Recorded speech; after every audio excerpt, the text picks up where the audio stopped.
Bonjour, je vous présente aujourd'hui l'analyse technique du CFD à risque limité sur GenFit, tradable à partir de la plateforme de CMC Markets. Alors, avant de commencer les précautions d'usage, il ne s'agit que d'une analyse technique qui ne tient pas compte des fondamentaux. Ce sont les fondamentaux qui doivent vous inciter à acheter ou à vendre GenFit et pas cette analyse technique qui n'a vocation qu'à vous aider au niveau du timing d'intervention sans vous donner le sens d'intervention de toute opération sur GenFit. Alors, on va commencer par une présentation très succincte de GenFit. Bon, vous connaissez sans doute un de ses principaux groupes biopharmaceutiques européens. La nouvelle qui maintenant occupe tous les esprits, c'est la rumeur selon laquelle GenFit serait proche d'un rachat de la part de Novartis. GenFit n'a pas voulu commenter ces rumeurs, mais en tout cas, il est vrai que l'animation et l'explosion de volume à laquelle on assiste depuis quelques semaines est directement liée à cette rumeur d'achat et il est clair que cette analyse, vous pouvez sans doute la jeter à la poubelle en cas de news avérée ou de démenti avéré sur GenFit. C'est donc encore une fois sans tenir compte des fondamentaux sur la valeur. Alors on va commencer par l'évolution de moyen terme et là à ce niveau il n'y a pas de doute, si on tient compte que de l'analyse technique, la tendance est haussière. On le voit au fait tout d'abord que les pics sont devenus montants, ascendants, de même que les creux qui sont ascendants. C'est très clair lorsque l'on compare ça à ce qui s'est passé avant où les pics étaient descendants et les creux étaient descendants. Ce n'est plus le cas.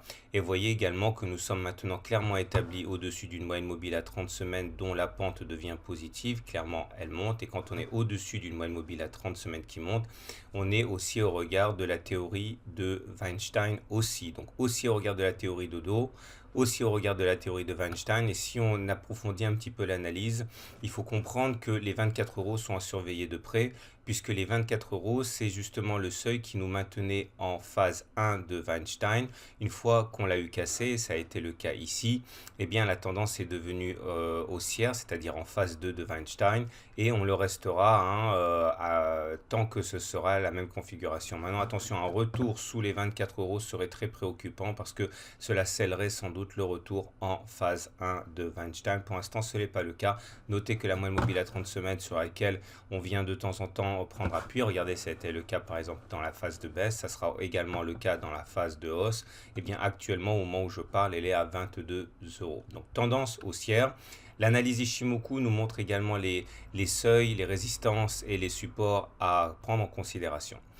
Notez tout d'abord que nous sommes en train de batailler ferme pour sortir du nuage. C'est très important de sortir du nuage parce que cette zone orange là, cette SSB comme on dit, est une zone de support et de résistance très importante et c'est pour ça qu'il est crucial de terminer au-dessus. Si on arrive à se maintenir au-dessus, et encore une fois aujourd'hui on est en train de passer au-dessus en dessous, mais c'est une analyse hebdomadaire, je ne l'ai peut-être pas déjà dit, mais chacune des bougies que vous voyez ici correspond à une semaine de cotation, donc cette analyse sera valable quand même plusieurs semaines. Notez que pour l'instant, on arrive à se maintenir au-dessus des 32 euros, c'est-à-dire la SSB.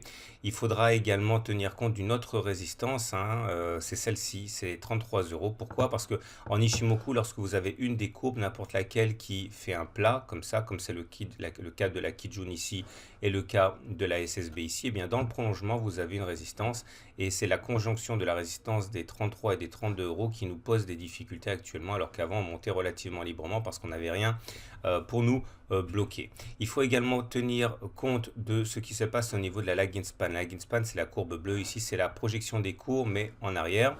Et on voit que la lagging span également rencontre sur son chemin la SSB ici. Et c'est ça qui nous bloque, puisqu'on a finalement trois résistances actuellement.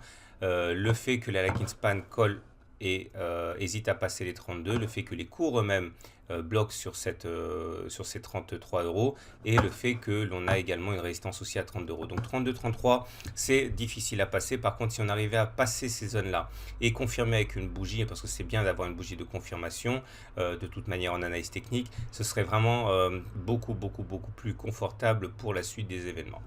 Voilà pour l'Ishimoku. Et maintenant, on va basculer du côté de l'analyse purement graphique, hein, et vous voyez que le plus important à noter, c'est qu'on était en train d'évoluer dans un grand biseau descendant. On sait que les biseaux descendants se cassent plus souvent par le haut que par le bas. Ça a été le cas ici, on a cassé par le haut de manière très conventionnelle. Et pour l'instant, eh bien, on se nourrit, hein, de cette impulsion haussière née de la cassure de ce biseau descendant. La théorie dit que l'objectif est d'aller chercher les différents points auxquels on a accroché la partie haute. Le premier objectif a été rallié très rapidement ici, c'était les 27 euros, c'était il y a à peu près 3 semaines.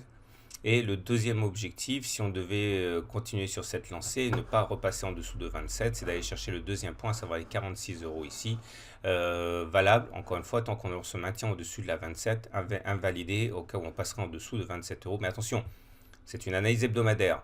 Donc c'est bien le vendredi soir qu'on compte les points. Ok, tout ce qui peut se passer pendant la séance, pendant la semaine, n'a pas grand intérêt au regard d'une analyse de type hebdomadaire. J'aimerais maintenant parler de l'analyse journalière. Alors attention, là on bascule en unité jour. Chaque bougie correspond à une journée de cotation. Et on voit que pour l'instant, malgré les difficultés auxquelles on est confronté sur la séance d'aujourd'hui, on voit que les indicateurs techniques sont toujours haussiers, montrant que ce sont les haussiers qui tiennent les commandes, hein, sur le marché. On le voit au fait que le MACD est au-dessus de son signal, c'est une bonne chose. On le voit au fait que le RSI soit au-dessus de 50 et a fortiori au-dessus de 70. Ça s'appelle la zone de surachat. C'est la zone où il est très dangereux, hein, d'initier des positions de vente à découvert. Et le momentum est également au-dessus de 0. Donc ce triptyque d'éléments techniques nous montre que la tendance elle est haussière en unité de temps journalière. Voilà ce qu'on pouvait dire globalement sur cette analyse de GenFit. Il faut retenir que c'est haussier en hebdomadaire, c'est haussier en journalier, mais qu'il y a une grande fébrilité des intervenants parce que le plus important, c'est encore une fois les fondamentaux et en l'occurrence ici la rumeur d'achat sur GenFit. Tant qu'on n'aura pas de news valable, eh bien cette analyse technique est toujours d'actualité. Par contre, effectivement, s'il y a une OPA, eh bien c'est la valeur de l'OPA qui s'imposera en termes d'objectifs. Et s'il y a un démenti, là effectivement, ça risque de secouer à la baisse. Mais notez bien, hein, que même si on devait avoir un démenti, il faudrait revenir à l'analyse de la tendance de moyen terme avec notamment le seuil des 27 euros que j'ai mentionné tout à l'heure, enfin pardon, des 24 euros que j'ai mentionné tout à l'heure. Tant que c'est maintenu, eh bien on bascule en tendance haussière de moyen terme au regard de la théorie de Weinstein. Voilà ce qu'on pouvait dire. Je vous souhaite une bonne semaine et à très bientôt pour une autre analyse technique.